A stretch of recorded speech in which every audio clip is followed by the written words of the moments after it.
Assalamualaikum warahmatullahi wabarakatuh. Kami dari kelompok 12 yang beranggotakan Yuli Astuti Intan Sagetri dengan NIM 213161002 dan Novana Tri Rahayu dengan NIM 213161004 akan mempresentasikan hasil diskusi kami mengenai pendekatan realistik. Pendekatan pembelajaran matematika. Menurut Saiful Bahri D., ada 4 strategi dasar dalam belajar mengajar, yakni yang pertama, mengidentifikasi serta menetapkan spesifikasi dan kualifikasi perubahan tingkah laku dan kepribadian anak didik sebagaimana yang diharapkan. Yang kedua, memilih sistem pendekatan belajar mengajar berdasarkan aspirasi dan pandangan hidup masyarakat.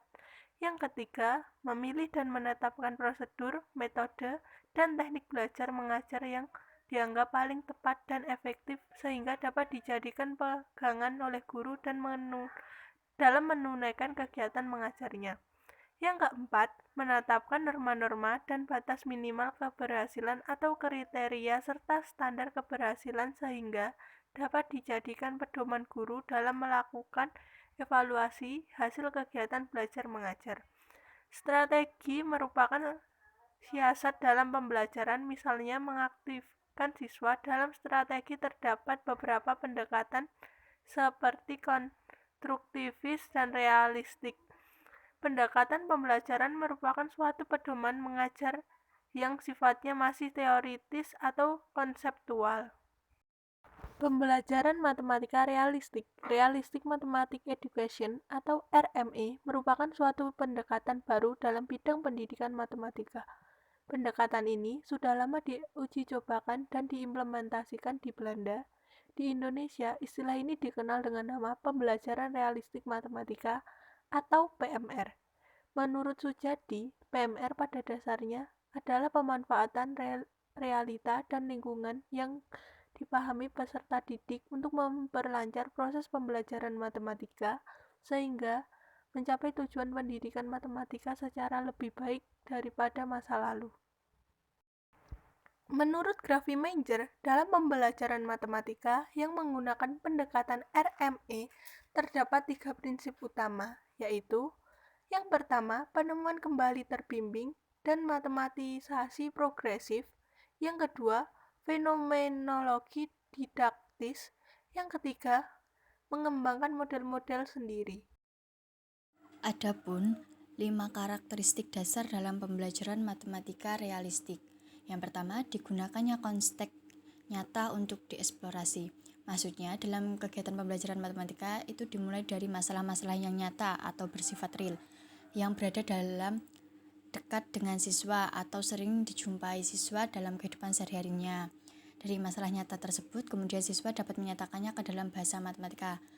Selanjutnya, siswa dapat menyelesaikan masalah itu dengan alat-alat yang ada dalam matematika. Kemudian, siswa bisa membahasakan lagi jawaban yang diperolehnya tadi ke dalam bahasa sehari-harinya. Dengan langkah-langkah yang ditempuh itu tadi, siswa dapat melihat bagaimana kegunaan matematika sebagai alat bantu untuk menyelesaikan masalah-masalah konseptual. Yang kedua, digunakannya instrumen-instrumen vertikal seperti misalnya model-model, skema-skema, diagram-diagram, simbol-simbol, dan sebagainya. Yang dimaksud model dalam hal ini berkaitan dengan bagaimana model situasi dan model matematika yang dikembangkan oleh siswa sendiri. Yang ketiga, digunakannya proses konstruktif dalam pembelajaran. Dalam hal ini, siswa mengkonstruksi sendiri pengetahuannya, proses penyelesaian soal atau masalah konseptual yang dihadapinya. Ini menjadi awal dari proses matematisasi berikutnya.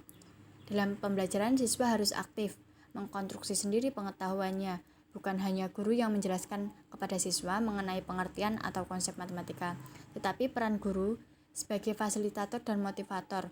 Guru membimbing siswa untuk mengkonstruksi sendiri pengetahuannya. Yang keempat, adanya interaksi antara guru dengan siswa, antara siswa yang satu dengan siswa yang lain, serta antara siswa dengan guru. Dalam proses pembelajaran, ini diharapkan terjadi interaksi antara guru dengan siswa. Selain itu, diharapkan juga terjadinya interaksi antara siswa dengan siswa lainnya. Dengan cara mereka bisa saling berdiskusi, mengajukan argumentasi dalam bagaimana menyelesaikan masalah. Nah, bila siswa menemui kesulitan, siswa dapat menanyakannya kepada guru, sehingga disinilah terjadi interaksi antara siswa dengan guru. Yang terakhir, terdapat keterkaitan di antara berbagai mata pelajaran untuk mendapatkan struktur materi secara matematis.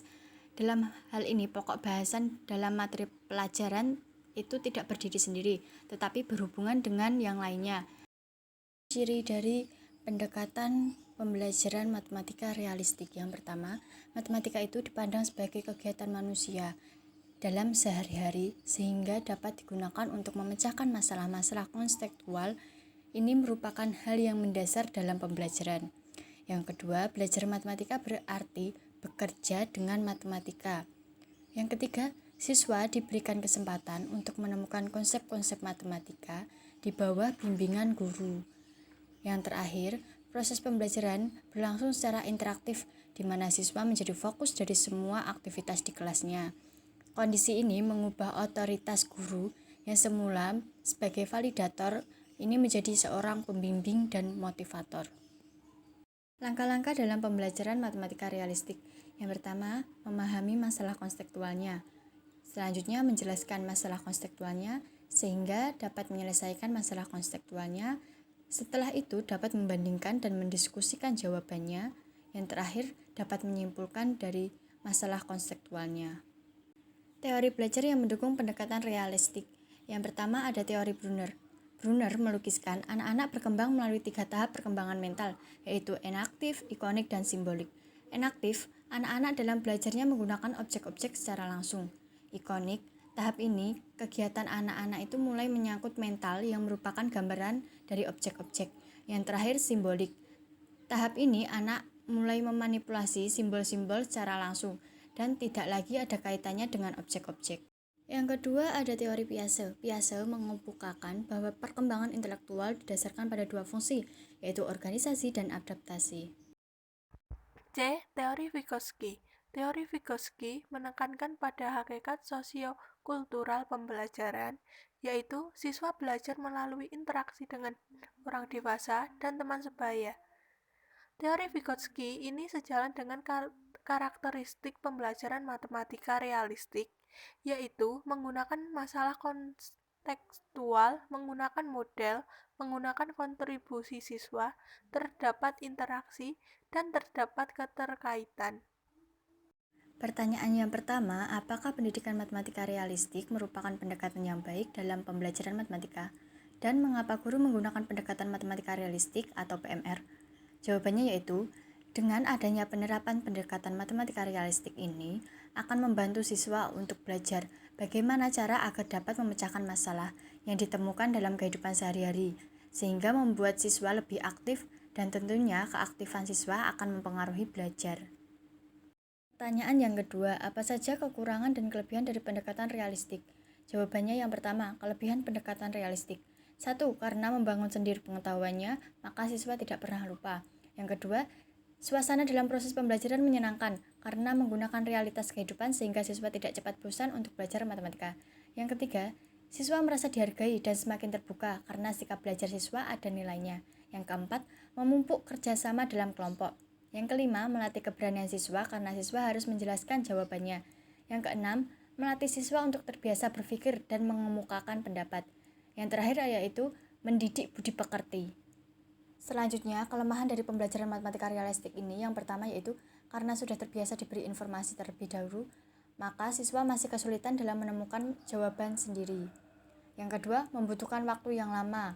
Yang ketiga, siswa yang pandai kadang tidak sabar menanti jawabannya terhadap teman yang belum selesai. Yang keempat, membutuhkan alat peraga yang sesuai dengan situasi pembelajaran saat itu.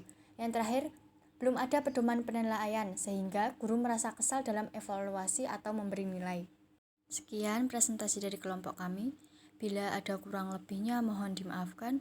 Wassalamualaikum warahmatullahi wabarakatuh.